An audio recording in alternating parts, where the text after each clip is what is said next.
As we head into 2023, nobody expected many of the challenges that we faced in 2022. Especially after the pandemic challenges that we had in 2020 and 2021, we really thought 2022 is going to be a fresh start and a way to move forward. However, none of us were expecting 3 prime ministers within 1 year, amongst many other challenges. For those of us that are working in the property space and make a living from property, there's some key changes that have impacted 2022, but also as we look ahead at what will happen in 2023.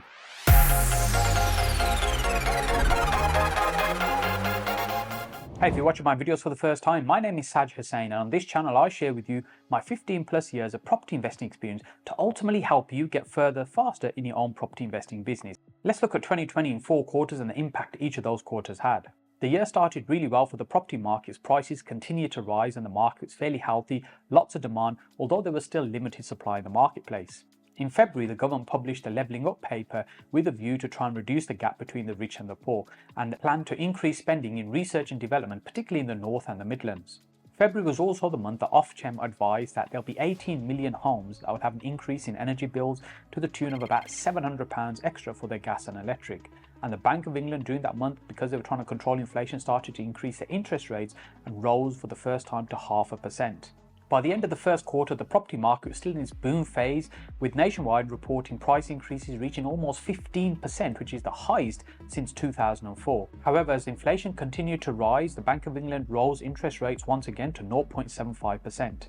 As we moved into the second quarter at the beginning of April, Andrew Bailey, the Governor of the Bank of England, warned that energy prices were going to cause the biggest single shock to households, with people seeing the largest increase since the 1970s. Inflation continued to rise and hit 7%, with the Bank of England responding by increasing interest rates once again. The new base rate hit 1%, which was the highest since February 2009. Even with all this going on, unemployment levels were the lowest since 1974. This meant there was lots of work, and that actually continued to push up house prices, with more and more people looking to buy property. With still limited supply in the marketplace, house prices continued to rise. Before the end of the quarter, inflation had gone past 9%, and the Bank of England had increased interest rates now to 1.25%. As these interest rates are happening quite quickly and fairly regularly, they're starting to make an impact in people's pockets, as well as the impact of inflation overall in the economy as well. So people are starting to hurt in their pockets and think twice about spending the money that they're spending. Nobody was expecting what we saw happen at the beginning of the third quarter. As we entered July, we started seeing lots of members of parliament starting to resign from their positions, starting to put pressure on the government, wanting to have a change in leadership. This weakens confidence in the market, especially international markets, and the value of the pound starts to decline, with the pound reaching a 2-year low against the dollar. It wasn't all doom and gloom in July. In fact, the sun was shining, maybe a bit too bright. It was 40 degrees plus in many parts of the country, and we also had the Commonwealth Games in Birmingham, which was fantastic for the region. The Bank of England also started expressing their concerns that inflation could reach 13% and force the economy into a recession. They increased their interest rates by a record-breaking 0.5%, which they hadn't done for 27 years, to the new rate of 1.75%. In August, as we saw food and energy prices continue to rise, we also saw inflation break past the 10% mark. This is the highest it had been since 1982. Those that operate in the property sector will have also noticed during the third quarter the market was starting to change a little bit. You could sense that the house prices were not going to continue to go in an upward direction as they had been doing for the last few months, particularly with all the external pressures that were going on. For example, property projects that we had when we were flipping property, we wanted to make sure we come out of those deals really quickly and not get tied up in any long drawn out deals in case the market starts to change.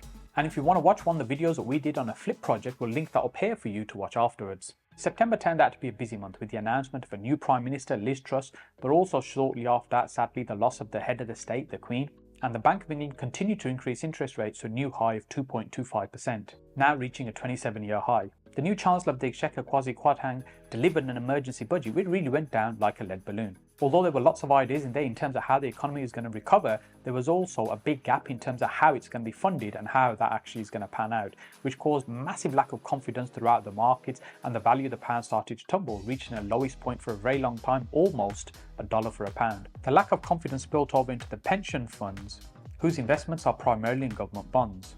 And as a result of the mini budget, it had become very volatile. So the Bank of England announced that it will purchase 65 billion of government bonds in order to restore their stability. The third quarter then ended with the chaos spilling over into the mortgage market, and mortgage lenders starting to panic in terms of what's happening in the market, not knowing how to place and price products. What they did, started removing products from the market. In fact, in a single day, nearly 1,000 mortgage products were taken out of the marketplace. The last quarter began with the inevitable dismissal of the then Chancellor and announcement of a new Chancellor, Jeremy Hunt, who quickly delivered an emergency statement to the Commons in which he announces that the government will reverse almost all of the tax measures from the mini-budget. There's also shuffling of seats happening at number 10, with it all getting a bit too much for Liz Truss, who announced her resignation, and before the end of October we had our new Prime Minister, the third in 2022. This chaos was not only causing a lack of confidence in the markets, but also impacting the property market, with house prices clearly now starting to slow down.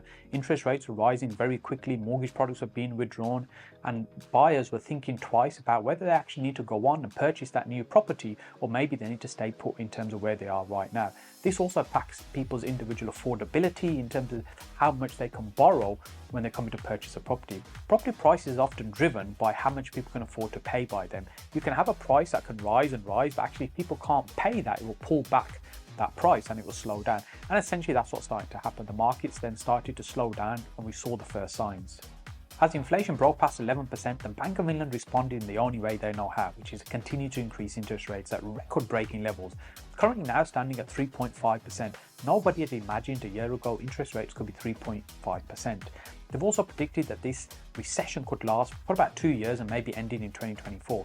As we now head into 2023, there's one thing for sure. We're going to be facing different times than what we've been doing in the last 2 or 3 years. We've had several years now of unpredictability, challenges facing us from pandemics to energy crises, inflation going through the roof, a war in Europe, with all of these things impacting us in one way or another and impacting our lives. But for those operating in the property space, the interesting thing is going to be that for those that have tried to find deals and buy deals in the last few years have really struggled, those opportunities are now going to be available in an abundance. And that's really because there's going to be a huge slowdown in the marketplace. You'll start seeing fewer and fewer people wanting to buy property, that start pulling prices down. In fact, even if you've been out recently and maybe made an offer on a property that you've looked at, you'll have noticed the agents are ringing you back, encouraging you to maybe increase that offer, getting your feedback on it. When's the last time they did that? They haven't done that for a long time, because there's literally been a queue of people outside every single door when there's been a for sale outside, a for sale board outside. That's no longer the case. These are obvious signs the market's slowing, it's starting to ease. Now, personally, I don't believe that the market's going to crash out, but it is going to slow down and it is going to present new opportunities and a different way of making money from property. So if you're open to that, want to learn new ways to profit from property in 2023, then make sure you subscribe to this channel, whack that subscribe button and also the notification bell, and that way YouTube will notify you as and when releasing these videos. And if you've enjoyed this content, you can also click on my face over here to subscribe to the channel this way. And then what I've got lined up next for you is a video over here where I talk about how you can profit from property by controlling property, which is a strategy that's been underused and underutilized in the last few years, really because the circumstances haven't been right. However, in 2023, it's going to be the perfect time to utilize these strategies. Look forward to seeing you next on this video.